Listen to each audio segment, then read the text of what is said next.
سوال دیگری که اومده است گفته است آیا ختم قرآن به میت میرسد یا نه؟ خب آیا خون طهارت را میشکند؟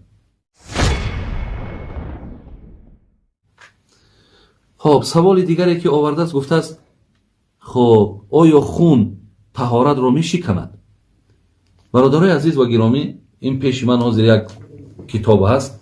نام این کتاب آثار و سنه از علامه محدث محمد ابن علی نیموی که این کس برادرای عزیز حنفی مذهب هستند. خیلی کتابشون هم کتاب معتبری هست، زیرا که هر یک حدیثی را که میاره در زیرش تخریجاش است که کدام مثال در کدام کتاب این حدیث آمده است، اسناد این حدیث چی هست، همشون در زیر همین حدیث ها بیان شده است. زی خاطر در اینجا حدیث های را این حضرت بیان کرده است که از حضرت عایشه میارد، میگد قال رسول الله صلی الله علیه و سلم من اصابه قیء او رعاف خب او قلس او مزی فلینصرف فلیتوضأ.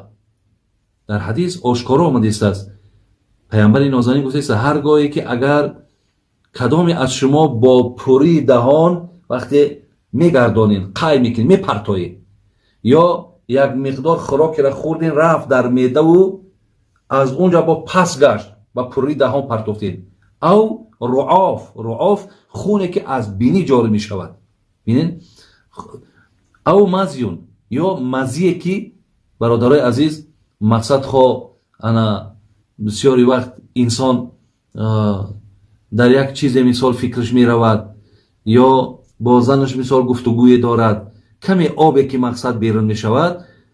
حضرت عایشه مادرم از پیامبر نقل دارد که وقتی اینها که در شما که پیدا شد فلیتوضأ، شما از سر نو طهارت بگیرید. یعنی این حدیث باز برادران عزیز و گرامی که انا در زیرش در ابن ماجه می آید و با مقصد روایت مادرمون حضرت عایشه میگیرد. حتی میگه اگر شما مفصلتر خواهید که این حدیث رو اگر دریا کنید در بخاری هم میگه در باب استحاضه آمدگی هست انا که زنی که نزد پیامبرمون آمدن، ولی من در همین ابتدای کتاب مقصد او حدیثی را که اشاره کرد که از اینجا مثال شما نگاه کنین، من اینجا هم دیدم که همون انا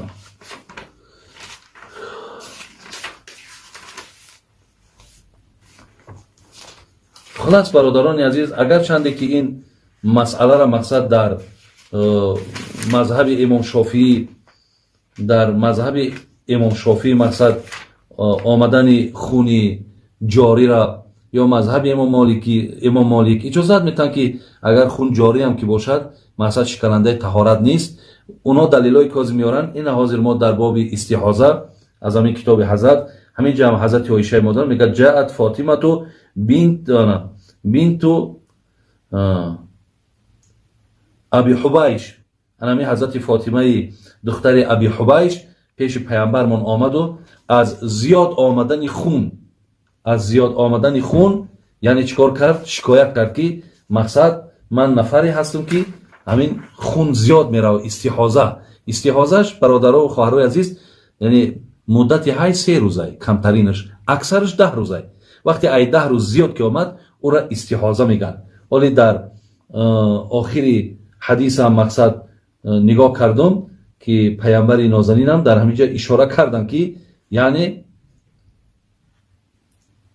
خب گفتن که فقال لا، گفتن انما ذلك عرق ولیست بالحیضه.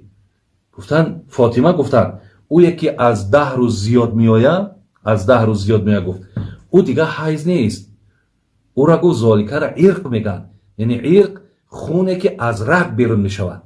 یعنی وقتی که خونه که از رگ بیرون شید طرف فاطمه دختر ابی حبیش پیامبر چی گفت؟ گفت که برای طهارت کن، یعنی بخون طهارت کن. گفته همین را حضرت هم دلیل آورده است و حضرت امام ابو حنیفه هم همین را برای ما و شما اسناد کرده است که اینجا چند حدیث ها است، ولی با استناد این حدیث ها در مذهب خودمان خون شکننده طهارت به حساب می رود. اون امام شافعی هم از غزوه ذات الرقاع از حضرت جابر دلیل میارد که صحابه مقصد نماز میخواندن، زمانی که در بدن او تیر رسید و از جای تیر خون جاری شد ولی وای نمازش مقصد قطع نکرد. برادر عزیز، اینجا هم دانشمندای مذهب حنفی میگن که او حالت یا حالت اضطراری بود، یعنی در یک حالت ضرورت قرار داشت.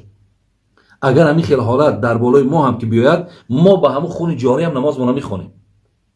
لیکن گپ در سر این است که اولی ما در میدان جنگ نیستیم، آیا تیر در بدن ما نیست؟ در این حالتایی که امروز ما قرار داریم برادران عزیز و گرامی، با حدیثی که جناب امام بخاری حتی میارش که این زنی که پیش پیامبر آمد که از 10 روز زیاد شد، دیگر خون استحاضه گفت خونی رگ است، گفتی مثلا این دیگر حیض نیست، زیلیاس از خون استحاضه گفت، یعنی از برآمدن خون گفت. بچه‌ها دیگر چیکار کنه؟ طهارت کن.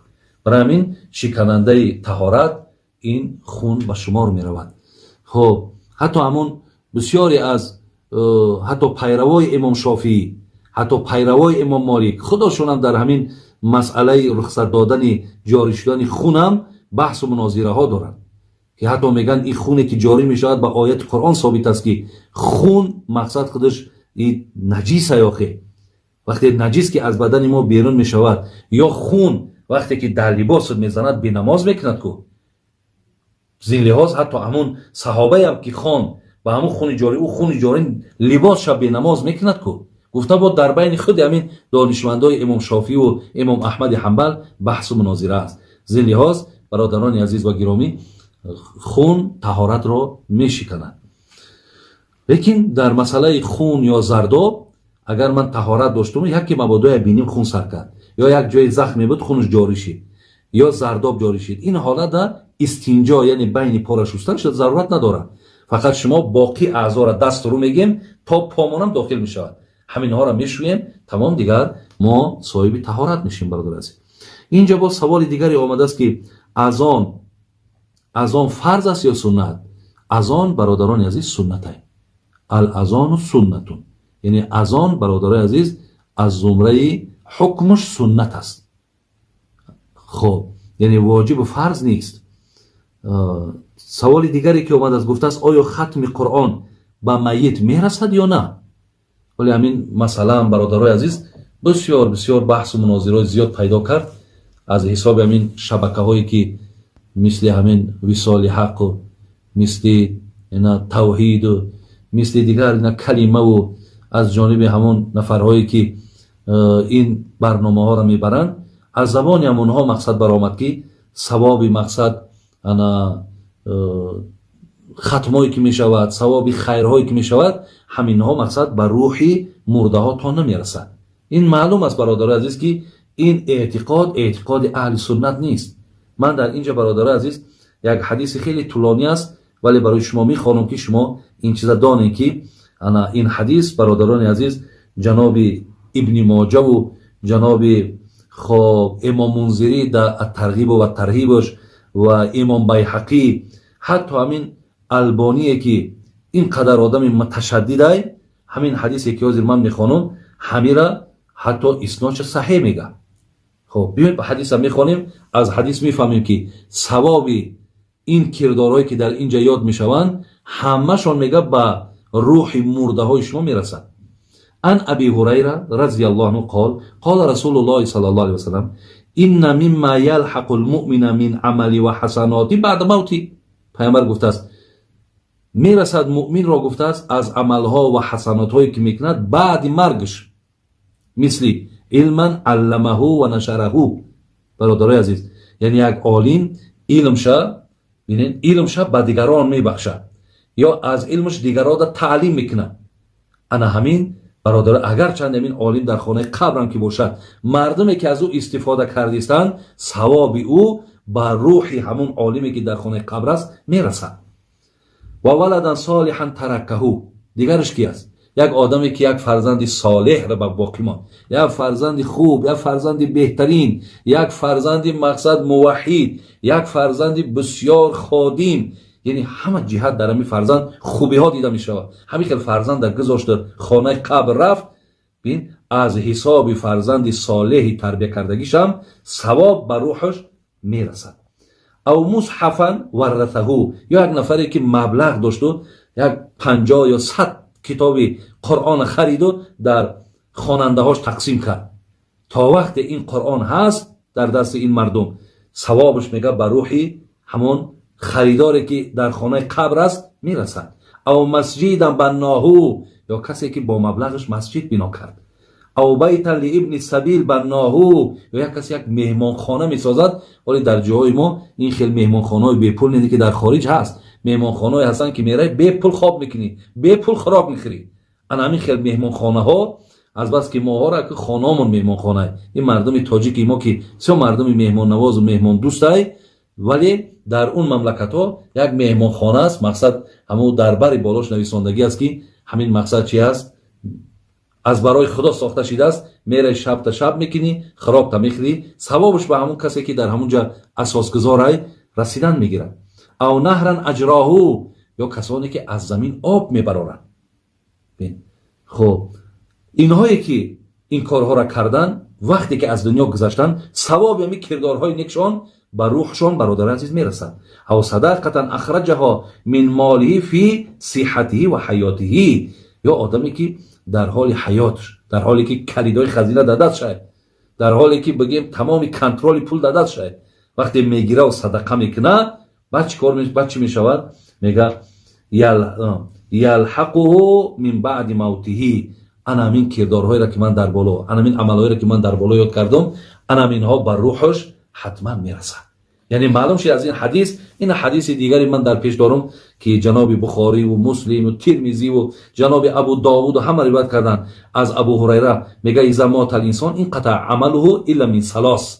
ببین، یعنی انسان از دنیا گذشت مگر سه نفری هست که نامه اعمالش نمیپوشه خدا. یکم صدقه جاریه، کسی صدقه جاریه میکنه، راه میسازی، مسجد میسازی، ببین مهمان خانه میسازی، آب میبراری، کسی را زن میتی، همه یا صدقه جاریه.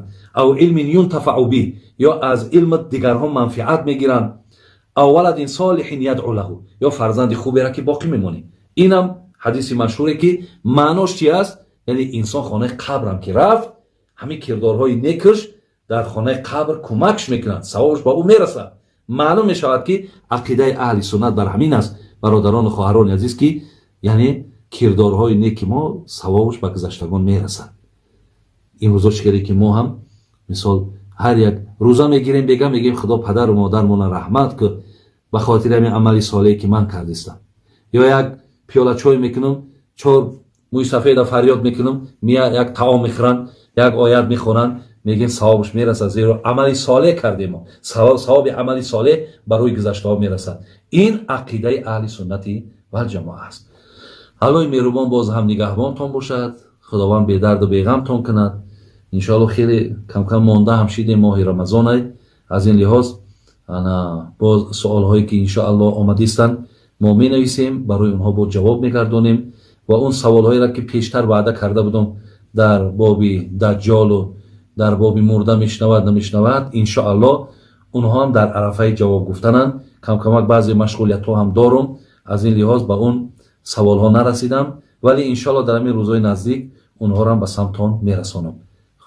آخرا الله همتون نگهبان باشد. السلام علیکم و رحمت الله و برکاته.